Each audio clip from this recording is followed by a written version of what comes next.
सीधा पॉइंट पे आऊंगा। ये एक साजिश के तौर पे इसे देखना चाहिए। तो जो देश अंदर से स्टेबल नहीं है वो सुपर पावर कैसे बनेगा? तो कहीं ना कहीं साजिश है कि भारत में कुछ ना कुछ होता रहे। कुछ लोग मिलकर एजेंडा चला रहे हैं। अगर उसने बोल दिया तो बोल दिया, आपका क्योंकि अंदर प्रॉब्लम है तो वो बोलेगी। कोई भी चले मुंह उठा के अपना बोल दिया, फ्रीडम ऑफ एक्सप्रेशन। आपका फ्रीडम ऑफ एक्सप्रेशन आप अपने घर में रखिए भाई, हमको कोई फर्क नहीं पड़ता। भाई भले धनिया और पुदीना का फर्क ना पता हो, लेकिन आजकल फिरंगी सेलिब्रिटीज भी भारत को ज्ञान दे रहे हैं। वाह, नमस्कार, जय हिंद, मैं हूं रौनक। ये वीडियो पूरा देखना क्योंकि एंड में आपकी फेवरेट कविता भी है जो इंडिया के खिलाफ प्रोपेगेंडा को चीरते हुए आप तक पहुंचेगी। और वैसे भी कल का दिन काफी एक्शन पैक्ड रहा, रिहाना से लेकर ग्रेटा तक और कनाडा से बुर्ज खलीफा तक, आई मीन मियां खलीफा तक, सब ने जमकर भारत को डेमोक्रेसी पर ज्ञान बांटा। बताइए, पूरी दुनिया में इनका खुद का देश वॉर छेड़े हुए है और ये लोग ह्यूमन राइट का ज्ञान हमारे देश को दे रहे हैं, उंगली हमारे ऊपर उठा रहे हैं। बेचारी हाउ डेयर यू वाली दीदी ग्रेटा फैंटम बनने के चक्कर में होमवर्क वाली चिट्ठी लीक कर डाली और अच्छे खासे प्लान का सत्यानाश कर दिया। लेकिन यहां पर बात खाली ट्वीट की नहीं है, बात खाली प्रोपेगेंडा की नहीं थी, बात एक बड़े खेल की है जिसकी शुरुआत अब हो चुकी है। बात अब हमारे देश की ग्लोबल इमेज की है और बात इसकी है कि भारत अपने मुद्दे खुद सुलझाएगा या दुनिया के सेलिब्रिटीज हमको सिखाएंगे कि देश कैसे चलाएं। इसी पर एक खास बातचीत करने के लिए हमारे साथ जुड़ गए हैं मेजर गौरव आर्या। जय हिंद मेजर गौरव आर्या, वेलकम। जय हिंद, जय हिंद, बहुत बहुत धन्यवाद आपका मुझे बुलाने के लिए। सीधा पॉइंट पे आऊंगा। आम जनता जो देश की है वो यही जानना चाहती है कि जब भारत के इंटरनल मुद्दों पर बाहर से बड़े बड़े लोग ट्वीट करते हैं और सोशल मीडिया पे कमेंट्स करते हैं, तो ये एक साजिश के तौर पे इसे देखना चाहिए या फिर इसको हल्के में लेना चाहिए कि फ्रीडम ऑफ एक्सप्रेशन है, वो वहां से बोले या कहीं से भी बोले, हमको कोई फर्क नहीं पड़ता। नहीं, इसमें देखिए, फ्रीडम ऑफ एक्सप्रेशन का फायदा उठाया जाता है। चाइना इसको 3 वॉरफेयर स्ट्रेटजी कहता है, जो उनके पूरे एक स्ट्रेटजी में, एक फ्रेमवर्क में ये एम्बेडेड है और वो लोग इसकी हर साल 2 बार प्रैक्टिस भी करते हैं, जिसमें साइकोलॉजिकल वॉरफेयर है, मीडिया वॉरफेयर है और लीगल वॉरफेयर है। ये 3 तरीके की लड़ाइयां चाइना लड़ता है, टैंक, एरोप्लेन, सोल्जर, आर्टिलरी, इन सबके अलावा psychological warfare, media warfare and legal warfare. तो इसमें क्या होता है कि जो रिहाना वाला मसला है, ये तो अमेरिका से आया है, तो फिर मियां खलीफा का भी है, ग्रेटा थनबर्ग का भी है। ये सब जो बड़े बड़े लोग हैं जिनकी मिलियंस में फॉलोइंग है, ये लोग ट्वीट करते हैं। देखिए, ये पहली बात तो, ये लोग बिना पीआर एजेंसी के, ये लोग तो किसी से हाथ नहीं मिलाते। तो एक तो ये चीज है कि भाई पीआर एजेंसी ने बोला कि ये मामला अभी उभर रहा है, तो इसमें आपको फ्री की पब्लिसिटी मिल सकती है और पब्लिसिटी उनके लाइन ऑफ बिजनेस में बहुत जरूरी है। दूसरी चीज ये है कि जब तक भारत, जो भारत कहते हैं ना विश्व गुरु बनेगा, भारत ये कहते हैं कि साहब भारत एक सुपर पावर बनेगा। आप रौनक खुद ही सोचिए ना, जिस देश में 8 से लेकर 10 स्टेट ऐसे हैं जिसमें रेड कॉरिडोर है, यानी नक्सल प्रभावित है क्षेत्र। आपके कश्मीर में प्रॉब्लम है, राइट? आपके लाइन ऑफ एक्चुअल कंट्रोल में प्रॉब्लम है, आपकी लाइन ऑफ कंट्रोल में प्रॉब्लम है। सियाचिन ग्लेशियर अलग से आपने ट्रूप्स, 1000 से ज्यादा ट्रूप्स वहां पे लगा रखे हैं।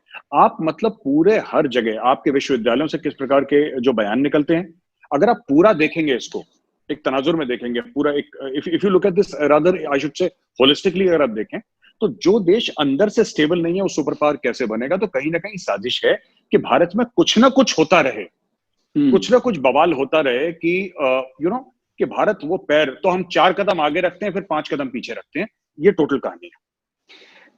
कई लोग को लगता है कि इसमें कुछ लोग मिलकर एजेंडा चला रहे हैं। अगर उसने बोल दिया तो बोल दिया, आपका क्योंकि अंदर प्रॉब्लम है तो वो बोलेगी। तो आपको अपने प्रॉब्लम को सॉल्व करना चाहिए, उसको काउंटर करने से ज्यादा इंपॉर्टेंट नहीं। हम प्रॉब्लम सॉल्व तो कर ही रहे हैं, हम काउंटर भी कर रहे हैं, हर चीज होगी ना। ऐसा नहीं कि कोई भी बाहर वाला, फिर अगर कोई भी बाहर वाला अपना राय मशवरा कर दे हमारे देश के बारे में और कुछ भी बोल के चले जाए, तो फिर वो लोग जिन्होंने अपनी जानें दी थी अंग्रेजों से लड़ने के लिए, तो उन्होंने गलत काम करा था क्या? कोई अगर बाहर वाले कोई किसी फिरंगी कोई आकर हमारे ऊपर बोलना था और हमारे ऊपर अपना हुक्म चलाना था, तो फिर ये जो जितने लोग शहीद हुए थे देश की आजादी के लिए, वो क्यों ऐसी जाया थे? वो नहीं, ऐसी बात नहीं है। बात यह है कि इंटरनल मैटर होता है, एक देश की सॉवरेनिटी होती है भाई। आप ऐसे नहीं कर सकते, खुद मुख्तारी हम लोग कहते हैं। अगर हमारा मुल्क एक खुद मुख्तार मुल्क है तो ठीक है, उसकी गरिमा होती है, देश की, हमारे कॉन्स्टिट्यूशन की गरिमा होती है। आप ऐसे नहीं कर सकते, कोई भी चले मुंह उठा के अपना बोल दिया फ्रीडम ऑफ एक्सप्रेशन। आपका फ्रीडम ऑफ एक्सप्रेशन आप अपने घर में रखिए भाई, हम पे क्यों थोप रहे हैं फ्रीडम ऑफ एक्सप्रेशन? अब हम बोलते हैं फिर उनको बुरा लगता है। यूथ बहुत सारे जो है वो इन्फ्लुएंस इसलिए हो जाता है क्योंकि उनको लगता है मिलियंस में फॉलोइंग है तो वो सही बोल रहा होगा। ऐसे लोग को क्या बोलना है, आपको क्या कहना चाहेंगे आप ऐसे लोग? नहीं, मुझे देखिए, मिलियंस ऑफ फॉलोअर्स तो ऐसे बहुत सारे लोग हैं जिनके मिलियंस ऑफ फॉलोअर्स हैं। तो ऐसे इन्फ्लुएंस, मुझे ऐसा लगता है कि थोड़ा सा अकल का इस्तेमाल करें, थोड़ा सा अपने इल्म का इस्तेमाल करें, अपनी नॉलेज का, ज्ञान का इस्तेमाल करें, और एक आर्ग्यूमेंटेटिव माइंड, सिर्फ ओपिनियन देना बड़ी बात नहीं है, उस ओपिनियन के पीछे तथ्य क्या है, ये बहुत जरूरी। तो हमारे यूथ से तो मैं ये आग्रह करूंगा, हाथ जोड़ के विनती करूंगा कि भाई आप लोग जरा सोचें, समझें कि कौन है रिहाना, रिहाना का क्या एक्सपर्टीज है। रिहाना ने फार्म लॉज पढ़े हैं, रिहाना को पता है फार्म लॉज में क्या लिखा है, कैसा लिखा है, क्या है प्रॉब्लम, ये क्यों करे गए हैं, ये सब नहीं पता।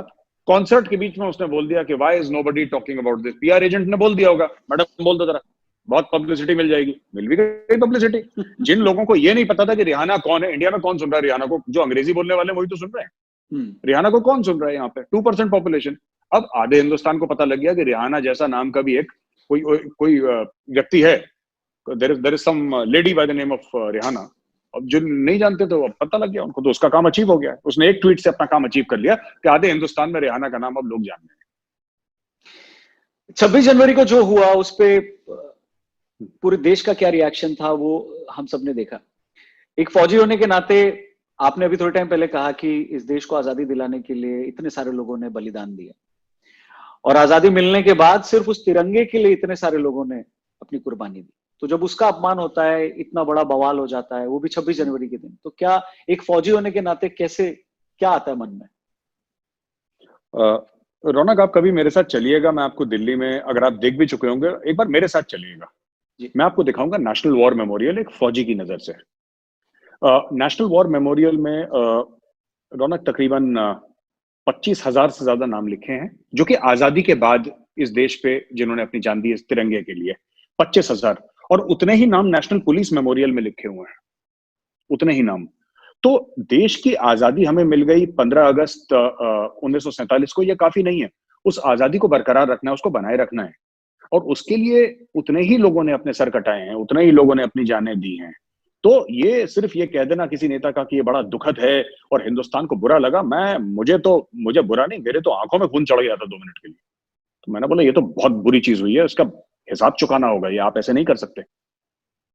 वैसे गौरव, भारत के पीछे इतनी प्लानिंग क्यों हो रही है, इतनी साजिश क्यों हो रही है, इतने सारे मुल्क क्यों पड़े हुए, क्या मेन कारण क्या है? जी, मैं आपको बताता हूँ रौनक। हुआ यह है कि जैसे ये होता है ज्यादातर एनजीओ के थ्रू, ये होता है ज्यादातर एमनेस्टी इंटरनेशनल जैसे, एमनेस्टी इंडिया जैसे ऑर्गेनाइजेशन के थ्रू, फोर्ड फाउंडेशन के थ्रू। सिर्फ चीन नहीं करता ये अमेरिका भी करता है। अब हम क्या, अमेरिका हमारा दोस्त, देखिए फॉरेन अफेयर्स में कोई दोस्त तो नहीं होता। तो बड़े कुछ लोग हैं हमारे लिबरल फ्रेंड्स, जो कहते हैं कि यार ये हमारा दोस्त है। तो मैं कहता हूँ फॉरेन अफेयर और लव अफेयर में फर्क होता है ना। Foreign affairs are hard nose things. आप एक डिसीजन लेते हैं, आपके मुल्क के जो मफादात होते हैं, आपके मुल्क के जो इंटरेस्ट्स होते हैं, उसमें आप सेल्फिश होते हैं और फिर आप डिसीजन लेते हैं। तो ये बाहर की ताकतें हैं जो हर समय चाहती हैं कि भारत कंट्रोल में रहे। क्योंकि देखिए 130 करोड़ का मुल्क, जिसमें कि $3 ट्रिलियन की इकोनॉमी है, कहते हैं कि अगले 5-10 साल में 5 ट्रिलियन की हो जाएगी, राइट। गजब का ह्यूमन रिसोर्स। ऐसा कौन सा टेक्नोलॉजी कंपनी नहीं है सिलिकॉन वैली में जिसमें भारतीयों का योगदान नहीं है, या फिर इवन व्हाइट हाउस में, ये सब। तो ये जो पूरी प्रोफाइल भारत की बन के आई है, खासतौर से पिछले 30-40 साल में, ये एक दूसरे देश के लिए, हमारे लिए तो बहुत, हमें गर्व की बड़ी अनुभूति होती है और बहुत हमें अच्छा लगता है कि भाई हमारे देश ने बहुत अच्छा करा है। लेकिन आप दूसरे देश के पॉइंट ऑफ व्यू से रौनक सोचिए, उनके लिए बड़ी घबराहट की बात है ये, उनके लिए बड़े डर की बात है कि ये कहां से आया देश। ये तो गरीबों का देश हुआ करता था आज से 30-40 साल पहले। यहाँ पे तो लोग भुखमरी से मरते थे। ये भारत को तो लोग कहते थे कि अगर इसको एड नहीं मिली तो ये लोग खा नहीं पाएंगे। यहाँ पे तो गेहूं की कमी पड़ जाती थी, अकाल पड़ता था। ये कौन सा देश है जो अब कह रहा है कि आईटी पे हम राज कर रहे हैं दुनिया भर पे, और हमारी नेवी ऐसी हो गई, आर्मी एयरफोर्स ऐसी हो गई। यू नो, एक overall profile, diplomatic profile, world profile India की as an economic powerhouse और an economic story, success story ये बनी है। तो ये जो लोग हमें कंट्रोल करना चाहते हैं उनके लिए बड़ी ये दिक्कत है।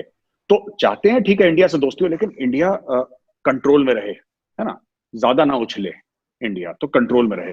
तो ये जो हमारे जो यूथ हैं, यंगस्टर्स हैं, उनको तो मैं एक ही बात कहूंगा रौनक कि ये एक बात समझे कि देखिए आपको आगे बढ़ना और आपको अपनी देश की कहानी, ये सिर्फ मोदी जी का काम नहीं है, अमित शाह जी का काम नहीं है ये, क्योंकि देश जो है हम सबका है। ये भाजपा या कांग्रेस का देश नहीं है।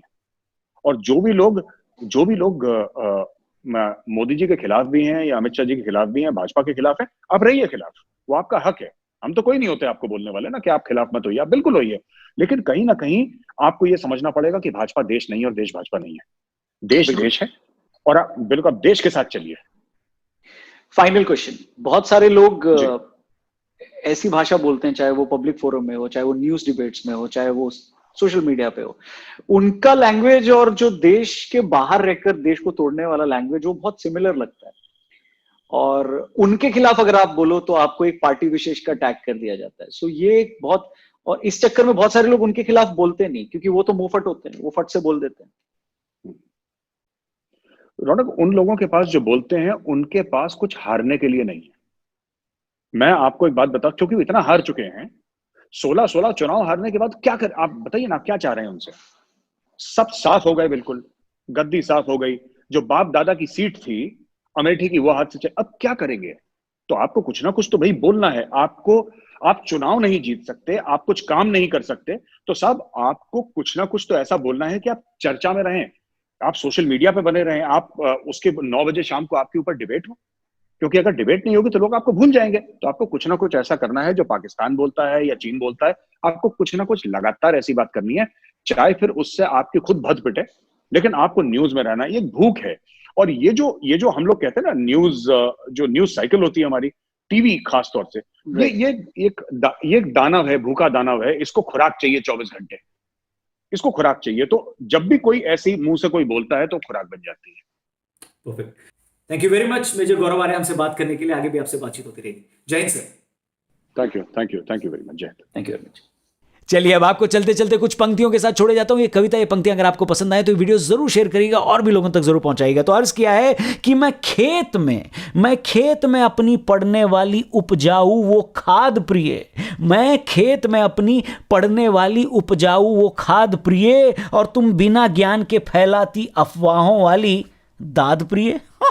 अरे तुम गाती हो अंग्रेजी में पर टॉपिक चुनती देसी हो, अब पूरा भारत देख रहा तुम कितनी बड़ी कलेसी हो। अरे तुम सोशल मीडिया पर देती हो ग्रेटा वाला ज्ञान प्रिय, पर खुद ही खुद का कर देती हो लीक सारा प्लान प्रिय। How dare you.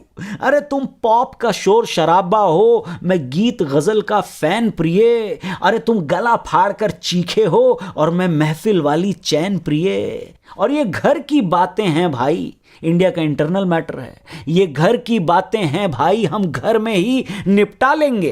कितने भी लोग हो रूठे पर हम उनको फिर भी मना लेंगे। और मैं स्कूल टाइम की शैतानी, तुम लिस्ट हो बड़े बहानों की। हम स्कूल टाइम की शैतानी, तुम लिस्ट हो बड़े बहानों की। धनिया मेथी का पता नहीं और बात करे तो किसानों की।